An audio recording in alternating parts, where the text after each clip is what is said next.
It's Tim Pickup Truck Plus SUV Talk. Yes, all that kind of stuff. With the 5-foot wonder, Jill Simonello. Early morning Wisconsin, still getting coffee in our blood veins. But yes, driving the Ford Lightning, 2022 Ford Lightning, and I wanted, it was one of my vehicles on this list I picked out. I wanted to make sure I drove at this event. It's interesting for me. So Jill went to the launch event, so we have videos on that. She had to walk around. 3 videos, by the way. Yeah, lots of stuff. But I wanted some experience in it, just because, for a couple reasons. I mean, I've always driven full-size trucks. Last year I had a 21 PowerBoost, which is the hybrid version of this truck on the channel. I bought it, and then I've driven Fords for years.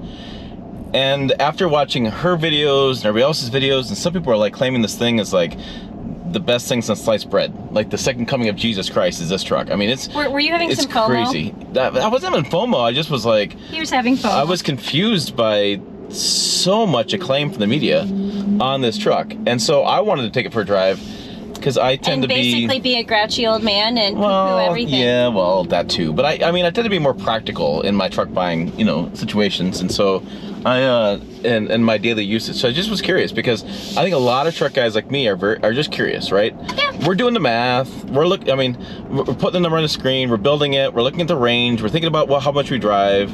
And, gas gets $5 a gallon, $6 a gallon. It does create some questions. It does. It does. I mean, I usually have $100 fill-ups, but for me, I fill up once every month and a half or so it's not that big of a deal. But it does get some questions.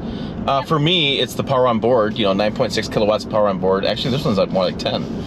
My numbers are wrong. Phil figured out. Video guy puts them over here, but I'm pretty sure the max is 9.6. Is it? Yeah. So you have the power on board, which I'm a huge fan of. Huge fan of Ford's nighttime lighting system. So we have that in here too. Have the bigger tablet screen, which is I'm still 50-50 on that one. It's like, yeah, it's so bigger massive. than my head. Right, and so bigger than your head. Yeah. One of the things I think was interesting is I have driven a lot of SUVs. A lot of EVs at this event. Yes. Because there are a lot of EVs somebody, here. Right? Well, but he's EV curious. I'm just helping feed his curiosity. What I was surprised with, and I want to reference is, we're at a racetrack, we're at Road America, there's Indy cars going around a track. I will say this one inside the cabin had the most interior noise from the Indy cars. Okay. Versus the Volvos we just got out of, versus the other EVs we've been in. To me, this is still, look guys, it's an F-150 with a battery. It is. That's what it is. I mean, take all the claim out of it. It's what it is.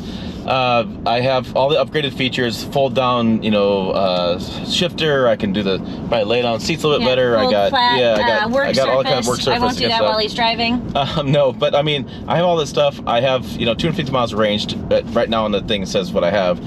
We're discussing a little bit. It's 230, 300, depending on the trim and depending on the extender range battery. This specific vehicle has 320 miles. I looked at the sticker sheets. People have been driving it. Yeah, people have been driving it this morning, so we've we used some range, but. My issue is it's expensive. It is. So this is the Lariat trim that we're in with the extended range battery. And when you look at the base price of the Lariat, you're looking at, and this is without destination fees, $67,000. So that's the standard range. That's about 230 miles of range. $67,000. Yeah, and so for me, living in western Nebraska in rural country, I'd want to make sure I have max range. I mean, just what the heck, why not? But that's 10 grand more. It is. 70 miles is 10 grand more. So I'm looking at, what do we say, 77, 78? Yeah, at least 78. So call it 80. Just call it 80. Taxes, everything would be over 80,000 for a Lariat. Yep. This is not the platinum trim. This is not the top. This is Lariat trim. So. But I mean, come on. I know the thing This is really nice. It is, but what I'm saying is, I look at stuff and I say, okay, I can buy a Lariat trim. I think for this configuration, my PowerBoost was an XLT. I think Lariat's next trim up. So I'm going to say 70 was going to be a Lariat gas. Okay. And so you're talking about 10 grand.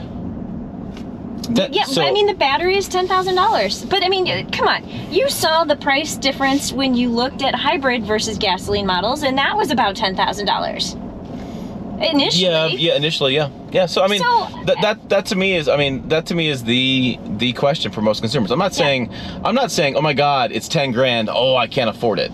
Because come on, if you're gonna spend $80,000 on pickup like I do, you can afford 10 grand more because the payment's not that much difference. So that's a foolish statement. People that hate those prices are the ones that can't afford those prices. And I don't like the prices either, and I can afford it, but still, I mean, trucks are expensive. That's the bottom line. I'm like, I can't afford it.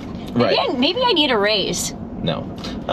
You gotta raise a seat raised up for you. I know. I will say that is something. So driving on the first drive event, this is my raise. I was in the driver's seat the entire time, so I never sat in the passenger seat. And I got in here and started playing with the passenger seat, and I mean, I love the fact that this raises and lowers. Like I actually felt tall for a moment there. Yeah, like I can be Tim height. Probably aspire to be a little bit taller than that, but well, no, I mean, not as a girl. this is the thing I think about. Like, so the frunk is interesting. I don't know that I'd really use it. I mean, it's interesting. Okay, I want to talk about that because you said something very interesting to me when we were, just talking about the vehicle. I'm like, Frunk, you can put 2 golf clubs in there, and you're like, nah, two bags, 2 sets of golf clubs. And you're like, nah, I would never use that. I'm like, why the hell not? Why would you not use that? That's covered storage for your golf clubs. You never need to take them out. You put them in your pickup bed, you're gonna have to take them out every single time. Yeah, I mean, I guess it's just something I've never. You're just being mean, like. No, I mean, no. I've never. I've driven full size trucks for years. I've never once said, "Boy, I wish I had more storage." But I mean, why? Like, so my husband and we have a Golf GTI. He leaves his golf clubs in the trunk all summer long. Why? So he doesn't have to take them out. Like, why? So I mean, we live in a city. He parks on the street. Like. He leaves them, like, why carry them in? Where are we going to put them in the house that's better than leaving them in the trunk? Because he golfs at least once a week. Yeah, I suppose. I mean... That's a lot of wasted effort. I understand. I mean, I understand what they're trying to do with that, and you might as well use the space, right? So, like, if they had the frunk and there was nothing, they didn't have a frunk, they just ignored it. Like, some EVs have done this, where they actually don't put a frunk on there. Then it raises the question of, hey, why not have a frunk? And then, so if you do the frunk, to me, it's like, okay, I mean, I can see like certain circumstances. People can put all sorts of lifestyle solutions in, saying, you know, when I'm at the campground or when I'm at the beach, and I can see like a beach situation, a cooler, things like that up there. I just don't. Here's what I want to say: I am just not blown away as much as other people are about these little features like that. I look at it and I say, okay, I'm looking at it from a guy and saying, all right, well, I can tow 10,000 pounds. Okay, but how far? That's the big question. I want to know. I'm going to get a loan on this. I'm going to get dealers need me one. I'm going to figure that out because that's my big question. I can drive most of my day around town, EVs. That's fine. You know, I drive in EV mode. It doesn't really. I don't drive that much every day. When I do want to travel, I'm going to have some issues as far as there's challenges with EV infrastructure. That's people know this. I'm not talking out of turn on this, so that's fine. I'm not that concerned about that because, you know, if you are going to do long distance driving, this is not something you're going to look at anyways. Right. But if you're in a, you know, suburban area and you want a full size truck and you have the room for it, which is the other thing too, is like it's a full size truck. It's a full size. It's big. If you have the room for it, it's fine. I can see this being a big fleet deal, right? So fleet's biggest price point is going to be fuel prices. Once they can make that net zero or less, whatever, a lot cheaper with electricity, they make a lot more money. So why wouldn't you? I mean, it is interesting. This is one of those trucks that I would consider buying. I've thought about it.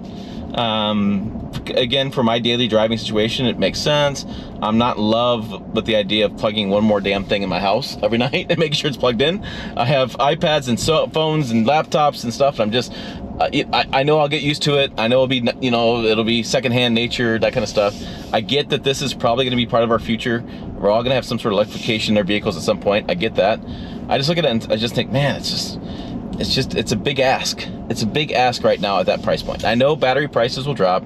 I know we'll get better to this stuff. I know infrastructure is going to be better. It's just, this is why I'm even curious. It's a very interesting vehicle. And is it fast? Sure. Woo, fast. Okay, great, you know. But look, all my stuff flew around the cabin when I did that. And my seatbelt. It didn't fly around the cabin. My seatbelt is tight. There we go. So, but that's the stuff. I'm not over the moon on how fast my truck can go. Okay, I know people are doing that. So okay, get over that. Tell me how you feel like it drives. Does this drive like a truck? it drives like an F-150. Yeah. So the ride and handling, how would you rate that? Well, I actually would say this. I would say the ride and handling. Well, I'd say it actually ride and handling just like my PowerBoost. Okay. I know they talk about center of gravity being a little bit different and probably twisty bits on a track. I'd feel something different, but driving around, I mean, this is what my PowerBoost felt like. And actually, that was kind of one of my biggest complaints with the PowerBoost. Okay, why? It got boring. Okay, whatever. So materials. Wait. I'm just saying, you can't dismiss the fact that I didn't love it long term. I mean, but define boring. This is I don't hear it. I don't have it. The fact that the vehicle actually drives well and it's quiet is boring to you? Yes. You've got problems. You have serious problems. No, but I'm just saying, I mean... I can't help him with his problems because that's a serious issue. Ooh, let's ding this truck. It's quiet and it's really smooth and Wait. I didn't ding it. I just said with the PowerBoost I had, and I just It's boring. I got bored with it after a while. Okay. I love the features. I love the zone lighting, the power on board.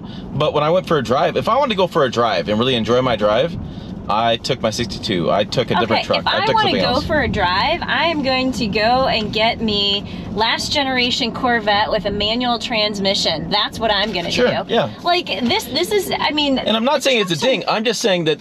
You're saying it's a ding. I'm not saying it's a ding. I'm just saying that. Boring. Well, it gets boring after a while. Boring. No, I'm just saying there's different needs for different consumers.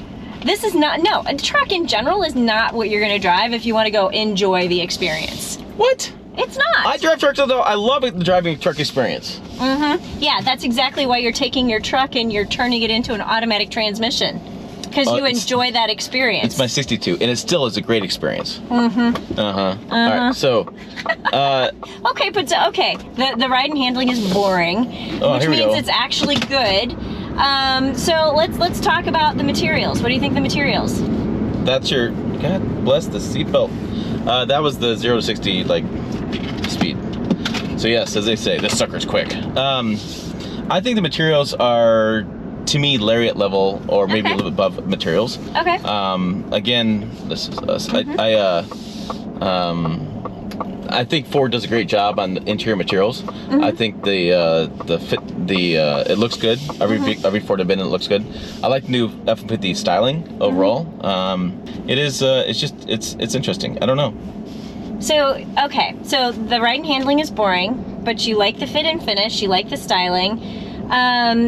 Do you think that this is deserving of the accolades that it got from other media? No. Why? I think it's good. No, why? Well, I'm trying to explain. I think some of our accolades from our colleagues are too focused on the coolness of the tech, and they're not focused on what the customer would use it on an everyday basis. Okay, and so I think they get blown away by the new screens. They get the flash in the pan. Everything is sexy and flashy and different.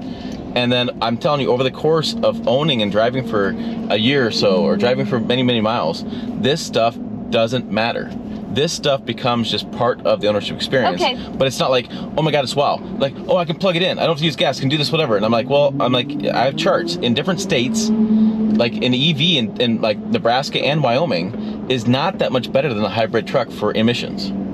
Okay, so what can't you do in this truck that you could do in a regular F-150? For me, on a most daily basis, nothing. It'd be the same. I've nothing that I could do in this truck on a daily basis, except for those occasions where I want to go for a long distance drive, like multi-state drive, or I want to go towing. Those are the only two occasions for my daily usage, and I think a lot of guys' daily usage of an F-150 I wouldn't be able to do in this versus other ones. How long, so how often do you tow? Handful of times a year. 2? Let's see, probably 4 or 5. Okay, and how often do you take multi-state long drives? A couple times a year. Okay, so for less than 10 days out of 365 days, this would not work for you. Right. I mean, but that, I mean, And look, for that alone, you're saying this doesn't deserve like the accolades. This is a truck that acts like a truck. It can tow. It handles really well. The range is, I think, exceptional, and it has fast charge capability. It can power your house completely in the event of a power outage. Like basically, it takes you off the grid and poof, powers your house. I mean, it's not quite that simple, but it has the possibility, and you're not at all wowed by that. That doesn't thrill you at all. No. Okay, yeah, I want to know from you out there if that thrills you, because I think all of that stuff, in addition to the fact that this can do truck things, this does truck things very well. I towed 9,500 pounds with this truck. It did it well.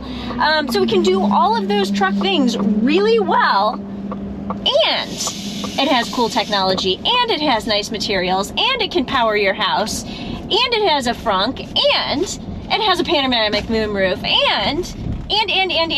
So I'm not getting completely caught up in the technology and the features, but I think the fact that this can do truck things and makes it exceptional. I feel like we don't agree to that one. We don't agree at all. I'm going to work very hard at changing your mind on this. I cannot wait for you to get this vehicle as a test. The thing is, like I said, I would consider buying this. I'm not saying I wouldn't buy it. Okay. I'm not saying I wouldn't buy it at all. I'd consider buying it. But you would be cranky the entire effing time. I would not be cranky the entire time. I mean, I wouldn't be cranky driving past the gas station. I don't have to take my golf clubs out of my vehicle anymore. That sucks. Alright, put your comments down below. We're curious what's going on and your thoughts. Check out the videos over here, maybe some of her walk around stuff. As always, thanks for watching. We will see you down the road.